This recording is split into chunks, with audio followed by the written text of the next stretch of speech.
When I was little, my Savta taught me that silence was a woman's best garment.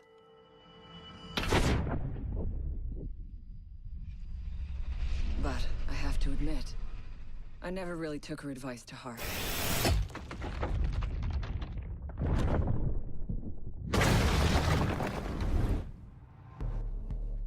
What is going on, ladies and gentlemen? My name is Elite, and today we are heading into a brand new series called How to Master, a tips and tricks guide dedicated to Rainbow Six Siege and pretty much dedicated to you guys, to those who want to get into the game. So, fair warning, these episodes will be quite detailed, especially on the weapons segment. There are timestamps in the description below if you guys want to skip to a certain part. So, pretty much it'll all be divided into pretty much weapons, strategies, and damage, all that kind of stuff. So really, this video is aimed for those who really want to get into Siege. And as again, this is a guide dedicated to Rainbow Six Siege, where I will be going through every single gadget, weapon, and operator in the game, and including maps 5 at a time. Today's episode will all be about Eliza Cohen, codenamed Ash, a Federal Bureau of Investigation operator who delivers death and destruction, literally, to her enemies. She is a one-armored operator, but she is quick, which makes her a 3-speed operator. The cost to buy her is 500 through 2,000 renown, depending which operator you buy first in the FBI CTU, aka Counterterrorism Unit. Ash has 2 primary weapons and 2 handguns. Starting off with the R4C assault rifle, according to the in-game description in Siege, it is the standard issue assault rifle for FBI SWAT. Highly customizable for medium to long range combat. Just so people know, recently Ubisoft did nerf the R4C's damage from what I think was 41 to 39 at 0 to 25 meters. If the bullet goes over 35 meters, the damage is 25. So you guys don't know what I'm talking about. The damage drops over distance. So from 0 to 12 meters, it's probably 0 to 25. My mistake. It's going to be 39. So you'll deal 39 damage to an operator. The R4C has vertical recoil, which makes it difficult to control. So contrary to the in-game description of the R4C, it's best that if you use it to short to medium engagements. Some of the good things about the rifle, it does have a good amount of bullets. The clip in the R4C can hold up to 30 bullets, and of course there's an additional bullet in the chamber. The R4C has a high rate of fire, so you can burn through a whole magazine pretty quickly. In terms of attachments, I prefer the compensator since it's pretty useful, considering the R4C has a high rate of fire, and then it can has a great amount of recoil. Moving on to our next weapon, we have the G36C assault rifle. Unlike the R4C, the G36C variant has medium recoil, so it's easy to control. It also has a slightly slower fire rate than the R4C. Damage-wise, without the silencer, it's pretty much the same as the R4C. The G36C has a damage of 38 from 0 to 25 meters. Over 35 meters, the damage is 26. At a silencer, the damage is 32 from 0 to 25 meters, and over 35 meters, the damage is 22. The G36C also has 30 bullets in the clip and an additional bullet in the chamber.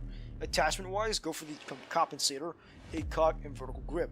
Both are really great weapons, but if you ask me what to go for, I would choose the R4C because of its higher rate of fire. Next up are her handguns, the 5.7 USG and the M45 MEU SOC. The 5.7 USG is a semi-automatic with low caliber, high velocity rounds. The 5.7 sacrifices damage for its high magazine capacity, making it able to hold up to 20 rounds in the clip, including 1 in the chamber. It's not advised that you use this in close engagement firefights because it has such a low damage.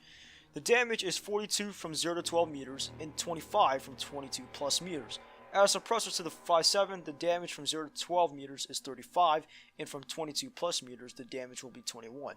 Personally, I advise you not to use the silencer unless stealth is one of your playstyles. This goes for the M45, which I will get to in a second. I prefer the muzzle brake to reduce the recoil climb on the pistols. I haven't really used the 5.7 USG since it's pretty bad damage-wise. So to tell you the truth, I'm not really familiar with its recoil. However, I am familiar with the M45 because of its high damage. Unfortunately, it comes at a cost, which I really don't mind, since I'm really accurate with it. In the clip, it has 7 bullets, including 1 in the chamber, so it's really important to be dead accurate. The damage for the M45 is 58 from 0 to 12 meters and 33 from 22 plus meters. At a silencer, the damage is 49 from 0 to 12 meters and 28 from 22 plus meters. Attachment wise, go for the muzzle brake again to reduce the recoil climb. A little side note, if you were to dump a full magazine to an operator, the handgun does shoot from left to right at times, so be sure to control the recoil.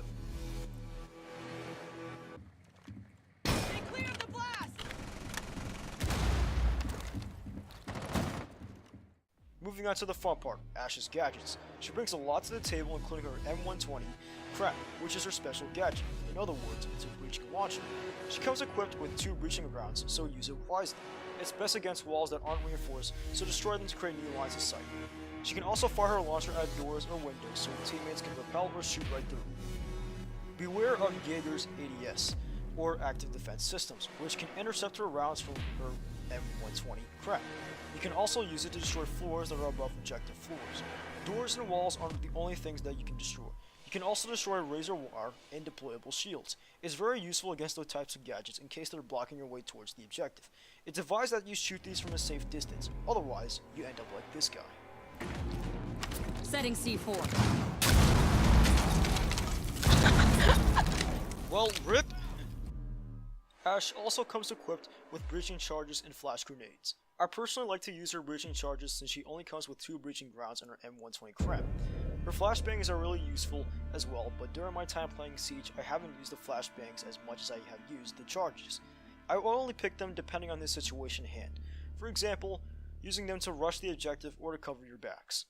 Next up, we're going to be talking about the restraints and weaknesses along with strategies. In most cases, Ash is probably a must-pick operator since she's really popular, especially in Pro League. One of her strengths is that she's really quick, which is why she's always called a 5-speed instead of a 3-speed. She also has a small head hitbox. I could be wrong on that, I'm not so sure if Ubisoft actually adjusted that. So it's really good for you as Ash to rush certain objectives or areas. If you're the aggressive all-in type of player, rushing is a tactic you can use. But although I advise you not to do that 100% of the time, since it's really likely you'll get yelled at by your teammates if you rush in and die immediately. So not only be aggressive, be accurate as well. Ash is meant to wreak havoc on the enemy team, and she's meant to traverse maps very easily, so use the speed to your advantage. While we're on the topic of speed, she's pretty useful for getting the hostage to safety quickly and planting the bomb at the last second as well as securing the area. In terms of weaknesses, she does have a low armor rating, so she can be an easy kill if you don't know how to play her. Other than that, to be honest, I'm not so sure if she was weak in any other areas. Ash is a really good operator in many cases.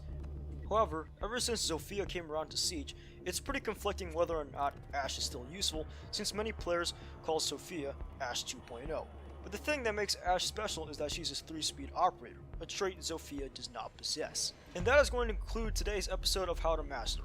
I apologize if today was a bit tedious that you had to listen to my voice for a long ass time. But the point of this video, again, as I said in the beginning, it's supposed to be a detailed guide to master Ash. Please let me know in the comments down below if you think I missed anything. I'm very sure I did, but in the end, we're all here to learn. If you guys stuck by me until the end of the episode, type in the comments, #AshMains for the win. Anyway guys, hope you guys enjoyed today's episode. Don't forget to subscribe, like, comment, tell me your thoughts on this. And don't forget to join my Discord server if you guys want to squad out with me. And all information will be in the description box down below. And as again guys, I'll see you all in the next one. Peace.